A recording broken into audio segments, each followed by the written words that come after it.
All right, we'll go ahead and get started with the press conference. A reminder to please silence your cell phones, radios, basically anything that makes a noise. And once you get the mic to ask a question, give your name and affiliation for us. We'll start with a statement from Washington head coach Heather Tarr, then go to questions for the players, then dismiss the players, then do the questions purely for Coach Tarr after that. So if you have a statement.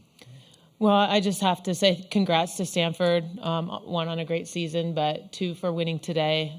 It's a tough day for everybody to get through, knowing what's ahead. But I'm just super proud to be a Husky. I'm proud of these guys for the legacy that many of them are leaving our program, having left behind them. I talked to them just a little bit ago, and everybody's gone through it. But, I mean, to get to college, have a lot of momentum, get to the College World Series as a freshman, and then the pandemic hits, and transfer portal everywhere, all kinds of crazy stuff, everybody moving everywhere.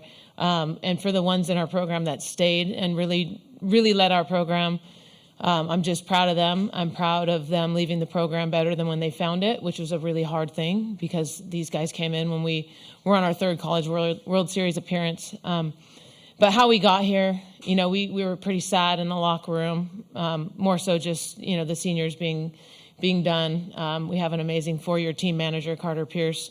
He's done some awesome GAs.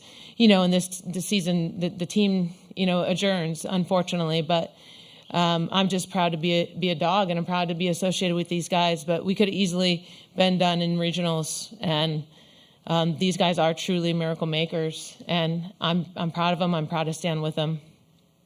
Questions for players? Front row right here. Hey, Vinny Speziali, The Daily. Silent Rain, you and the rest of the fifth years had an amazing career. How special was it for you to be able to share that career at UW with them? Yeah, you know, it was everything.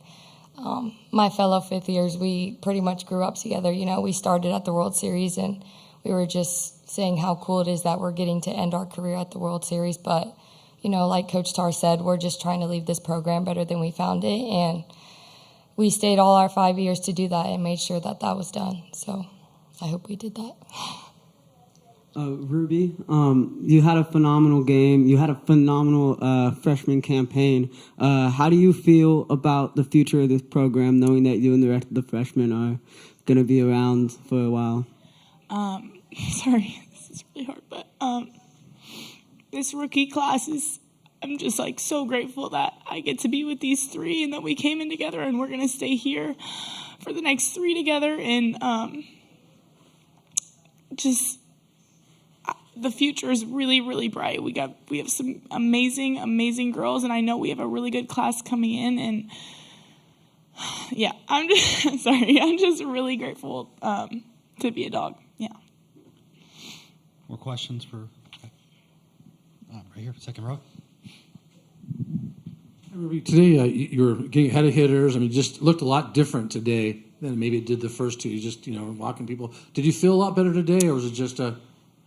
I think the first day, for sure, it was just nerves. Like, there's nothing really to prepare you for that. It wasn't the people. It honestly was just, I think, the stage, just knowing what's on the line.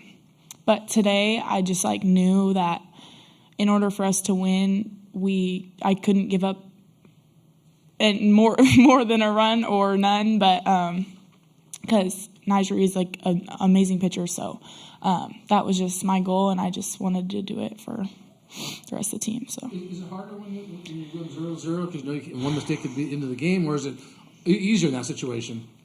I like it. I like the pressure of knowing that the game's on the line and one of us is going to get it. So I mean, you had that great regional win that kind of propelled you here. When you look back, how big of a deal was it to win that game and to finish here in the same situation?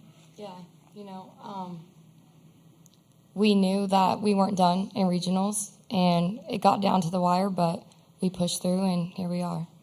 What would you tell the players who will be there next year? What would you tell them? Any advice you'd give them for next year? It's good to be a dog. Front row again. Silent Rain, you mentioned how what Tar said, like leaving a better legacy for the people coming ahead. How much did it mean to you to wear the Huskies across your chest, and like how much will that influence you in the future to always be a dog? Being a Husky has meant everything to me, you know. I basically grew up here these past 5 years, and Coach Tar has taught me so much, not only how to be a great softball player, but how to be a good person and how to be a good leader. And, yeah, love being a Husky. Any more questions for players? Okay. Thank you, Ruby and Silent Rain. And you can take your name tags if y'all would like to. Thank you. Questions for Coach Tar now? Okay, second row. Coach, you came back to Ruby, and obviously that was a pretty good choice. Yeah, I think just, spoke maybe a little bit earlier about the infinite opportunities that something like this brings to your program. And, Lindsay has carried us through this postseason. She really has, and her wisdom and her experience has been wonderful. And also, too, Ruby's youth has been something that we've been able to grow on. And we just thought it was important to start Ruby again. Not that Lindsay didn't deserve a start either, but just for, she was going to have to hold us. And if we found a way to get to a space where Lindsay could come in, that's what we were going to do. But obviously Ruby was throwing good enough to just keep her in. But just for the opportunity for us to grow and learn from this experience, it's been a very valuable opportunity. You see it was important to start Ruby just because, do you have a chance to kind of feel good about being here? Yeah, just the start. So, she's probably had some tough starts. And I think, any pitcher that you don't give a leash to, sometimes they maybe second guess themselves or think, oh, well, maybe I'm just, going to keep giving up a run and I'm going to keep getting taken out. And that's not the case. It's just more like we got Lindsay in the bullpen. Like, why wouldn't we go to Lindsay to keep the game close? So just more so for her brain, knowing that she has the ability to, pitch with the best of them and, in the future, carry our program to the places that we all want to go. I know you mentioned yesterday that you expect Lindsay Lopez to come back.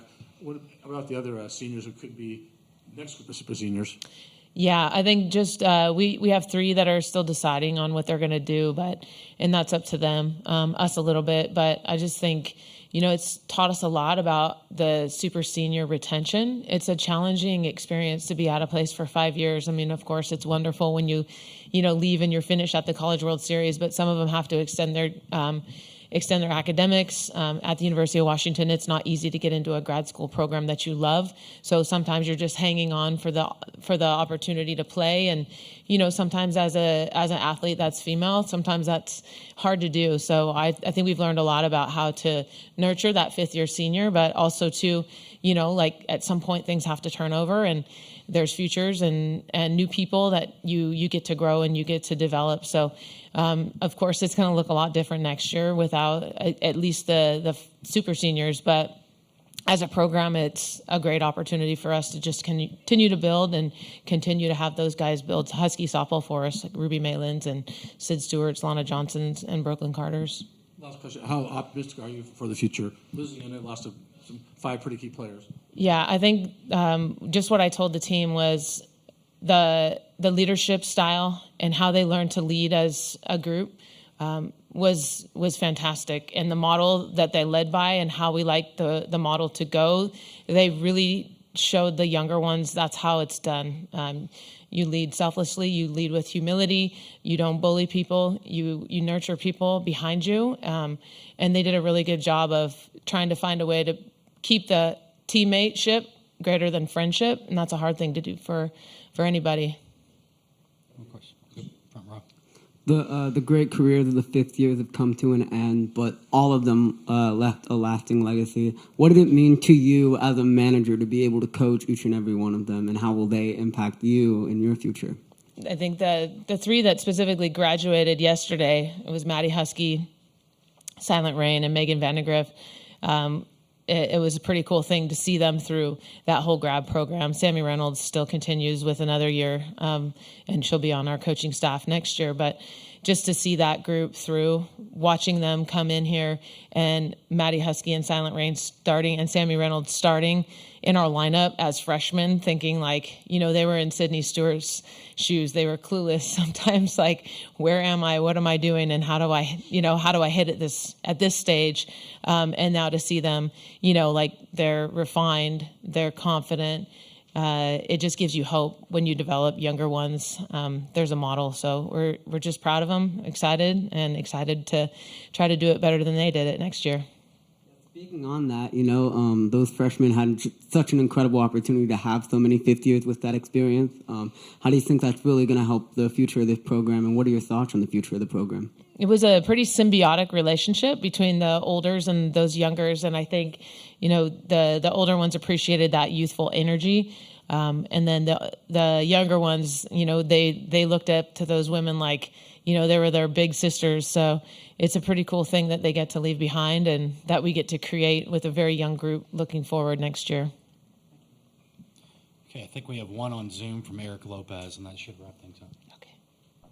Eric Lopez in the circle. Coach, when you look back at this year, what's going to come to your mind, considering some of the young players like Ruby that got the experience and this magical run that you had with that great win against McNeese, with that great image of the players surrounding you in celebration? What are you going to think about when you look back at this year? Well, I think I'm just going to look back at looking at this group as a legacy, and you get to recreate it. And that's the best part about being a college softball coach, is that graduation happens, and it could be really sad, but I'm sad because we don't get this team anymore, but I'm more happy because of the model that this group left and the way in which we get to fill the mold the next year. And I think last year's group, it was hard because we ended at regionals, so it was really hard for this group as a unit to forecast out and really see the College World Series and the whys and what fors in November and December.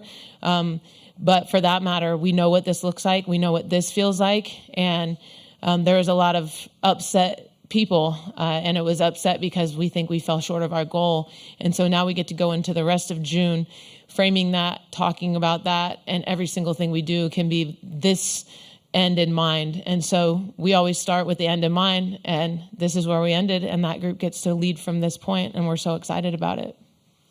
Thank you, Coach Starr. Thank you. Thanks, guys. You guys have fun.